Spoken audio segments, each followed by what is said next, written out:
ও ভাই যারা জওয়ান যুবকেরা ও আমার মুরব্বিয়ানেরা বাবা শুনে কিনেন বাবা সাহাবীরা বলেন ইয়া রাসূলুল্লাহ হাবিবাল্লাহ ওয়াজহরু একটুখানি আপনি বলেন আল্লাহ নবী বললেন ইয়া সাহাবীরা শুনে কিনা জেনে কিনা আমি রাসূলুল্লাহ বলি এক নাম্বার হলো নাম্বার 1 হলো পৃথিবীর জমিনে বাড়ির মহব্বত পেয়ে যাবে সম্পত্তির মহব্বত পেয়ে যাবে গাড়ির মহব্বত জমির মহব্বত পেয়ে যাবে দুনিয়ায় সম্পত্তির মহব্বত বেড়ে গিয়ে বাড়ির বিল্ডিং এর মহব্বত বেড়ে গিয়ে আমি রাসূলুল্লাহ বলি আখিরাতের কথা তারা ভুলে যাবে। আজকে আমরা মনে করি শুধু এমএলএ এমপিরা বড় বড় বাড়ি করে, এক একটা হুজুরের বাড়ি দেখলে মাথা খারাপ হয়ে যাবে। ঠিক বলছি না ভুল বলছি? ওফ, থাকার লোক নাই, রাতে আলো দেওয়ার লোক নাই, জেন থাকে ভূত থাকে, তবু বিল্ডিং বেরিয়ে যাচ্ছে। রাসূলুল্লাহ যখন বাড়ির কারো পাশ দিয়ে যেতেন, বড় বিল্ডিং দেখলে আল্লাহ রাসূল সবথেকে বেশি নারাজ হতেন। জিজ্ঞেস করে দেখেন, সবথেকে বেশি নারাজ হতেন রাসূলুল্লাহ, অসন্তুষ্ট হতেন, নারাজ হয়ে যেতেন। এই জন্যই তো বলা হয়েছে একটা ধনী লোক ইমানদার আর একটা গরিব লোক ইমানদার, এই গরিবটা 40 বছর আগে জান্নাতে যাবে। শুনবে কে? লটারি কেটে হলেও আমাকে বড় লোক হতে হবে। কথা বলেন, আমি হাজী সাহেব আমার লোক ঠিক রাখার জন্য, আমার গ্রামার ঠিক রাখার জন্য, আমার গেটআপ ঠিক রাখার জন্য বউকে দিয়ে বন্ধন কোম্পানিতে নাম লিখিয়ে হলেও আমাকে বড় লোক হতে হবে। কথা ঠিক বলছি না ভুল বলছি? কথা বলে। সেদিন এক জায়গায় জলসায় গেছি, এক লোক এসে বলছে হুজুর কি বলবো দুঃখের কথা হুজুর, এসে বলছে হুজুর একটা কথা বলবো বলুন। ভাইজান অমুক নেতাকে আপনি চিনেন? আমি নেতাকে চিনি, আমি কি করব? নেতাদের সঙ্গে তো আমার কোনো সম্পর্ক নেই, তাদেরকে আমি খারাপও বলি না ভালোও বলি না, সে পাঠটা আলাদা। সে যেমন করবে তেমন জবাব দেবে। দুনিয়ার জমিনে মানুষের ভালো করলে মানুষ তাকে ভালো বলবে, খারাপ করলে খারাপ মানুষ বলবে। তো নেতা চিনে আমি কি করবো? না ভাইজান আমি ওটা বলছি নি। আপনি কি ওকে দেখেছেন? আমি না, সোশ্যাল মিডিয়ার যুগ, দেখলে মোবাইলেতেই দেখেছি, সামনাসামনি কোনোদিন দেখা হয়নি। আর দরকার নেই তার সঙ্গে আমার মুলাকাত করার। নেতার সঙ্গে মুলাকাত করবো কেন? বরং আল্লাহর কাছে দোয়া চাই আল্লাহ কবুল করেন, বরং আল্লাহর ওলির সামনে যেন আল্লাহ কোনোদিন পৌঁছে যায়, তার মুখটা যেন দেখতে পাই। আল্লাহর ওলির মুখটা দেখলে আমার শান্তি আছে। নেতার মুখ দেখে আমি কি করবো? আমি বললাম, বলে না ভাইজান আমি ওটা বোঝাতে চাইনি, আমি একটা কথা বলতে চাইছি। কি বলুন, আপনার বলার কথাটা কি আছে বলুন। না ভাইজান ওই নেতার পাশাপাশি আমার বাড়ি। আমার আচ্ছা ভালো কথা, কি হয়েছে বলুন। ভাইজান বিশ্বাস করেন ও নেতার কথা কি বলবো ভাইজান, কিছু কম বেশি 17 থেকে 18টা খালি তার পেট্রোল পাম্প আছে। বলো কি? বলে হ্যাঁ, বলে 26 থেকে 28টা নাকি তার খালি ফ্ল্যাট আছে হুজুর, শুনেছি। সে নাকি? বলে হ্যাঁ। এরকম তো তুমি কমন ব্যাপার, এখন সোশ্যাল মিডিয়া ঘাঁটলে তো ওর ফুরা ফাটাচ্ছে, ওর ফুরা ফাটাচ্ছে, কত কি বেরিয়ে আসছে। কথা ঠিক বলছি না ভুল বলছি? করো বলিয়ে ঘাবড়াবার কিছু না, মনে রেখে দিও পয়সা আজ আছে কাল নাই। নিঃশ্বাস বন্ধ হবে, দম বন্ধ হয়ে যাবে, পৃথিবীর জমিন থেকে তার নাম নিশানা মুছে যাবে। ফেরাউন ওর থেকে বড় লোক ছিল, সাদ্দাত ওর থেকে ধনী লোক ছিল। কথা বলেন। রাসূলুল্লাহ বলেন বিল্ডিং এর মহব্বত বেড়ে যাবে, আখিরাতের কথা তারা ভুলে যাবে। আল্লাহু আকবার। বিশ্বনবী বললেন 5টা কথা। রাসূলুল্লাহর কথাটা একবার মেলা। ভাইরা আমার, দোস্তরা আমার, বাবাজিরা আমার, ভুল বুঝবেন না। খুব ভয় পায়, খুব ভয় পায়। আমার জন্য দোয়া রাখবেন। আমি একটা বড় কাজে নেমে পড়েছি, দোয়া রাখবেন। একটা বড় কাজে নেমে পড়েছি, আমার জন্য দোয়া করবেন। আমি একটা জমি কিনছি।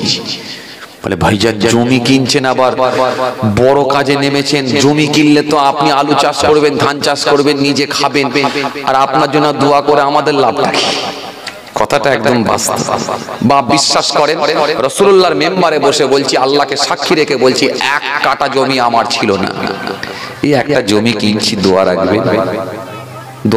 24 লাখ টাকা দাম। আপনি ভালোই করেছেন। কথা একদম বাস্তব। বিশ্বাস করেন বাবাজি আমার ভাইরা, এই 8 শতক জায়গা কিনছি, 24 লাখ টাকা দাম। তবে বাপ, চাষ করিনি জীবনেও, জীবনে এক কাঠা জমি আমার ছিল না, এই একটাই জমি কিনছি। দোয়া রাখবেন আল্লাহ পাক যদি রাজি হয়, নিয়ত করেছি ওই জায়গাতে একটা মসজিদ তৈরি করব। সুবহানাল্লাহ। এই জন্য বললাম দোয়া করবেন, কেন আমি নিজে হিসাব করে দেখেছি প্রায় 20 থেকে 22 কিলোমিটারের ভেতরে রোড সংলগ্ন কোনো মসজিদ নাই, কোনো মসজিদ নাই। এই জন্য আমি যদি মাঠেতে নিতাম, ওই টাকায় আমি হিসাব করে দেখছিলাম 5 থেকে 6 বিঘে জমি হতো। 5 থেকে 6 বিঘে জমি হলে যদি 1 বিঘে মসজিদকে দিতাম, 4 বিঘে আমার ভালোই ধান চাষ আলু চাষ হতো। কথা ঠিক বলছি না ভুল বলছি? কিন্তু আমি চিন্তা করলাম এমনি নামাজি পাওয়া যায় না, আবার মাঠের ওপরে কে নামাজি যাবে? কথা ঠিক বলছি না ভুল বলছি? এই জন্য আমি চিন্তা করলাম না, কিনতে হলে রোডের উপরে কিনতে হবে, রাস্তার উপরে কিনতে হবে। এখন সব রাস্তা ভালো হচ্ছে, 4 লাইন হচ্ছে, হট করে দামটা বেড়ে গেল। একটা জায়গাও পেয়ে গেলাম, ভাবলাম ছাড়বো, ছেড়ে দিয়ে লাভ নাই। আল্লাহ যদি রাজি হয়, ওই জায়গাতে আমি একটা মসজিদ তৈরি করার নিয়ত করেছি। আমার জন্য দোয়া রাখবেন। তবে আমি খুব বড় লোক নয়, নেতা মন্ত্রীর কাছে হাত পাতিনি, নেতাদের সঙ্গে টাকা নেওয়া আমার ইচ্ছা নেই, আর নেতাদের সঙ্গে টাকা নেওয়াতেও আমি অভ্যস্ত নয়। কোনো বড় লোকের কাছেও হাত পাততে নারাজ। দোয়া রাখবেন। কিছু পয়সা জমা দিয়েছি, বেচারাকে বলেছি ভাই একটু ওয়েট করো, একটু সময় দাও, আমি আস্তে আস্তে দেবো। তাই 1 বছরে যদি না পারি 2 বছরে দেবো, 2 বছরে যদি না পারি 3 বছরে দেবো। আমাকে একটু সময় দাও ভাই, আমি টাকা পেমেন্ট করলে তারপরে তুমি রেস্টি করে দেবে। দোয়া করবেন। 11,60,000 টাকা দিয়ে দিয়েছি, বাকি টাকাটা দিলে ইনশাল্লাহ রেস্টি করব। রেস্টি করার পরে ইনশাল্লাহ ভিত দেব। যখন ভিত দেবো ইনশাল্লাহ আপনাদেরকে হয় সোশ্যাল মিডিয়ার মাধ্যমে হোক, আর আমি ভাইদের সঙ্গে যোগাযোগ করে হোক, যদি জানাই, আপনারা ইনশাল্লাহ আল্লাহর ঘরের মহব্বতে আসবেন, আসবেন ইনশাআল্লাহ। একটু জোর করে বলেন ইনশাআল্লাহ। পয়সা দিতে হবে না, ভয় নেই, পয়সা দিতে হবে না, আসলি খুশি। কেন? আল্লাহর ঘরের মহব্বতে আসবে। আর আমি নিজেকে ধন্য বলে মনে করব যে আল্লাহর ঘরের মহব্বতে মানুষগুলো এসেছে। কথা ঠিক ইনশাআল্লাহ। হাত তোলো ইনশাআল্লাহ। আসবেন তো ইনশাআল্লাহ? ইনশাআল্লাহ আমি চেষ্টা করছি খুব শিগগিরই যাতে পেমেন্ট করে ইনশাআল্লাহ যাতে আমি ভিতটা দিতে পারি। আমার জন্য দোয়া রাখবেন। বিশ্বাস করেন, বড় দিলে তামান্না, পৃথিবীতে কেউ বাঁচবে না। বিশ্বাস করেন, কেউ বাঁচবে না। আর আজকের দিনে যে নামাজ, যারা নিজেদের নামাজ নিয়ে অহমিকা করে, দাড়ি নিয়ে অহমিকা করে, টুপি নিয়ে অহমিকা করে, জিকির নিয়ে অহমিকা করে, আমি হিসাব করি, কেতাব পড়া মানুষ, আমি মাঝে মাঝে হিসাব করি, খাজা সাহেবের যে জিকির, বড় পীর সাহেবের যে জিকির, যে নামাজ, সে নামাজ যদি মেলায় আজকে আমাদের হয় না। ফুরফুরা শরীফ পীর আবু বকর সিদ্দিক রাহমাতুল্লাহ আলাইহির যে নামাজ, সে নামাজ কিন্তু আমাদের হয় না বাবাজি। পড়ছি আমরা, আল্লাহর হুকুম বলে পড়ছি, কিন্তু আসলে নামাজের যে বিধান, নামাজের যে হুকুম, নামাজের যে ফরজ, নামাজের যে ওয়াজিব, নামাজ যে ভঙ্গের কারণ, নামাজের যে মাকরুহ, কিছুই আমরা বুঝি না, খালি সিজদা মারছি। বুঝছেন? নামাজের যে হুকুম, সেই নামাজ আমাদের হয় না। যার মাসলা গোটা পৃথিবীতে চলে, ইমাম আযম আবু হানিফার মতো মানুষ, তিনি কাঁদছেন, বলে আল্লাহ মনে হয় আমার নামাজ হচ্ছে না। কাঁদছেন। গোটা পৃথিবীতে যার মাসলা চলে, এশিয়া মহাদেশে যার মাসলা চলে, গোটা পৃথিবীতে কম বেশি যার মাসলা চলে, তিনি বলছেন আমার নামাজ আল্লাহ মনে হয় হচ্ছে না। আর আমি আপনি বুক ফুলিয়ে বলি যে আমার নামাজ যা হচ্ছে না, আমি মনে হয় জান্নাতি। নাউযুবিল্লাহ। একমাত্র আল্লাহর দয়া আর রাসূলুল্লাহর সুপারিশ ছাড়া কোন মানুষ জান্নাতে যেতে পারবে না। একমাত্র আল্লাহর দয়া আর নবী মুহাম্মদ সাল্লাল্লাহু আলাইহি সাল্লামের সুপারিশ ছাড়া জান্নাতে কেউ যেতে পারবে না।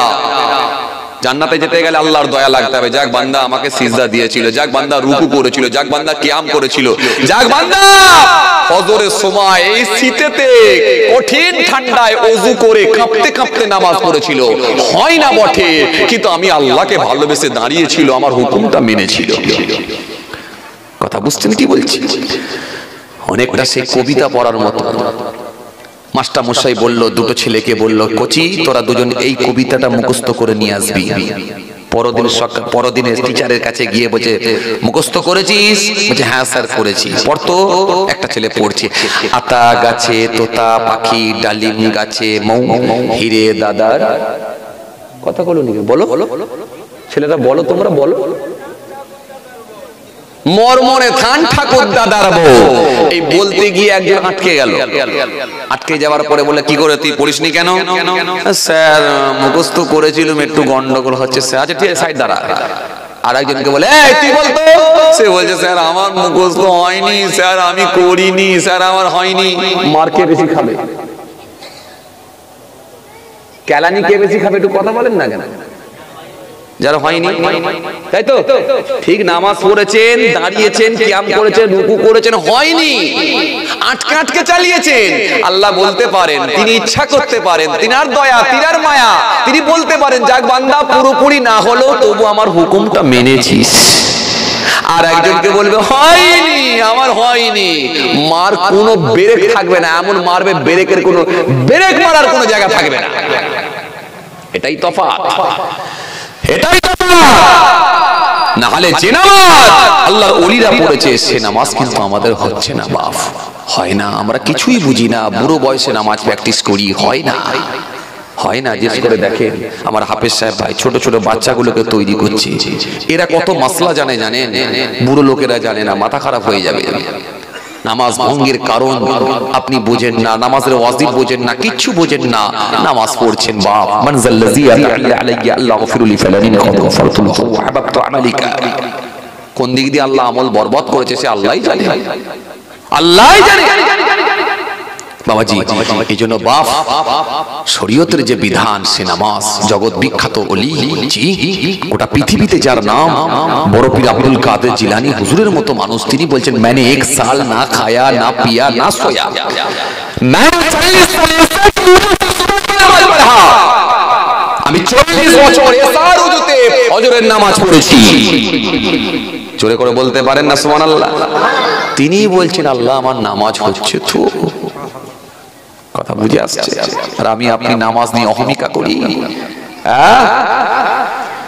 অহমিকা দেখাই। কোথায় পেয়েছে? আল্লাহ কাকে মাফ করবেন আর কাকে কোন কারণে আল্লাহ জাহান্নামে দেবেন সেটা একমাত্র আল্লাহই জানেন। আপনি যেই হন, যেই হন, একমাত্র আল্লাহর দয়া ছাড়া জান্নাতে যাওয়া যাবে না। এটা পৃথিবী নয় মাস্তানি করে ঢুকে যাব, ওখানে কোনো জায়গা নাই। যখন একটা ছোট্ট কবরের মধ্যে ঢুকিয়ে দেবে, সেই খবরটা একমাত্র আল্লাহ ছাড়া কেউ জানবে না। কি ভাবছেন আপনি? আমি হুজুর, আমি পীর সাহেব, আমি দরবেশ সাহেব, আমি মুফতি সাহেব, আমি বক্তা সাহেব, আমি আলোচক সাহেব, আমি লেকচারার, আমি কি প্রফেসর সাহেব, আমি একজন নেতা সাহেব, এসব সাহেব পৃথিবীর জমিনে রয়ে যাবে, কোনো কাজ আসবে না। বুঝতে পারছেন?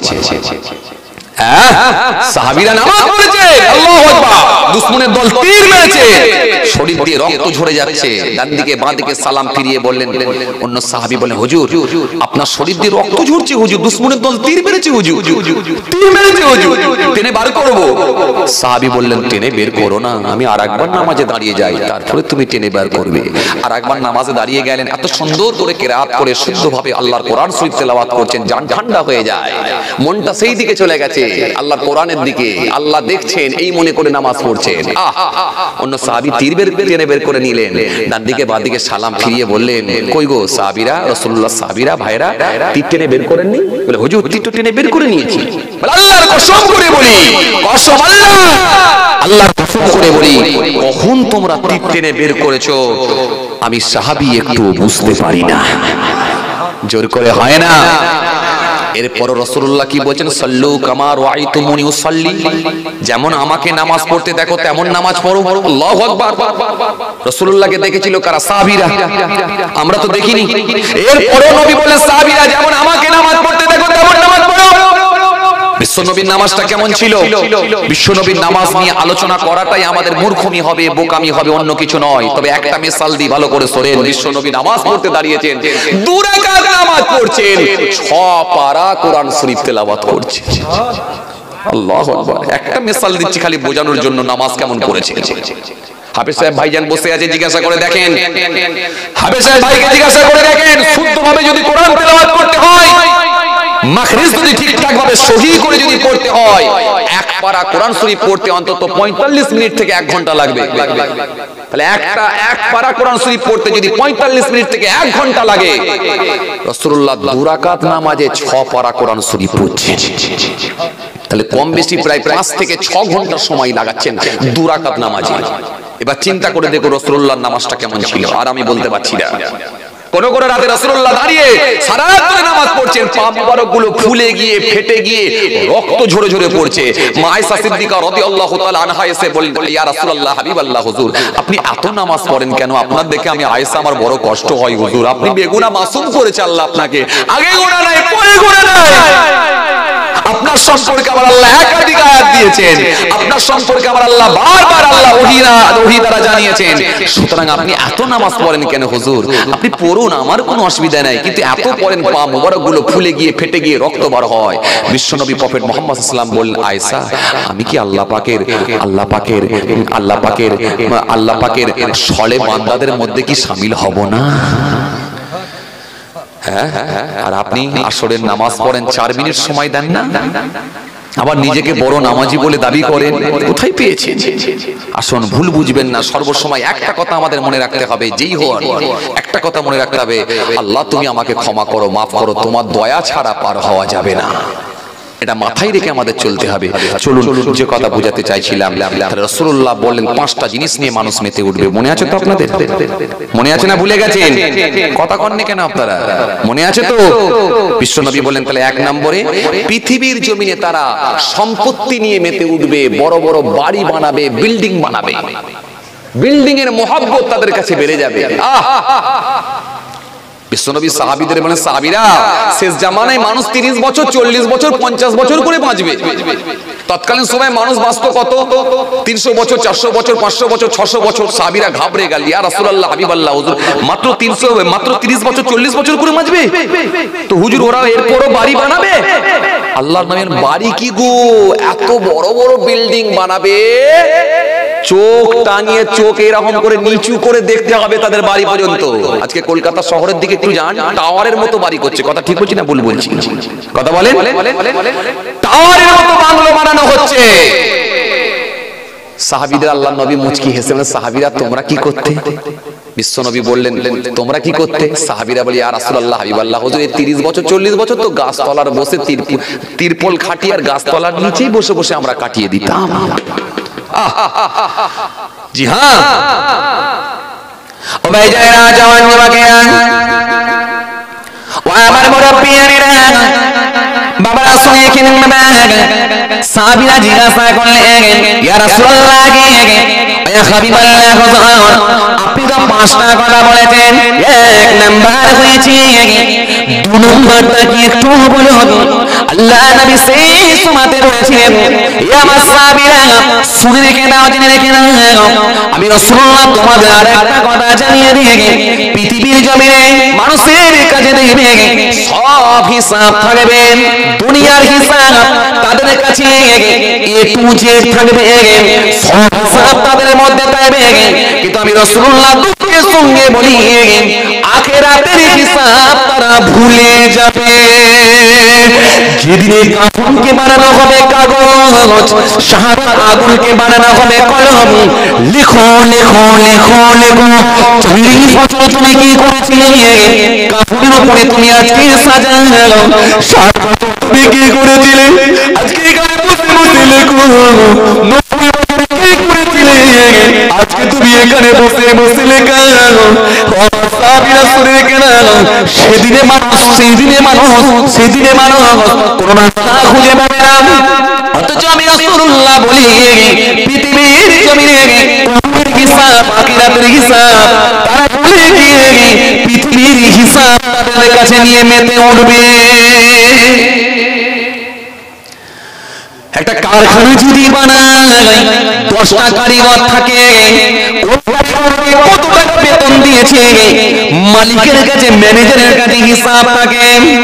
একটা রাজমিস্ত্রি নিয়ে যদি বাড়ি বানানো হয়, ওই রাজমিস্ত্রি কত টাকা পাবে, কত টাকা দেওয়া আছে, কত টাকা দেওয়া হয়েছে, সব হিসাব দিবে তাদের কাছে থাকবে। 10টা স্টুডেন্ট একটা মাস্টারের কাছে পড়ে, ছাত্রটা কোন মাসে টাকা দিয়েছে, কোন মাসে টাকা দেয় না, খাতা খুললেই বেরিয়ে যাবে। পৃথিবীর জমিনে সব হিসাব তাদের কাছে থাকবে, অথচ আমি রাসূলুল্লাহ বলেন আখিরাতের হিসাব তারা ভুলে যাবে। যেদিনে বড় গরুটাকে আমার আল্লাহ ছোট গরু করে দেবেন, ছোট গরুটাকে আমার আল্লাহ বড় গরু করে দেবেন, ওই ছোট গরুটাকে আমার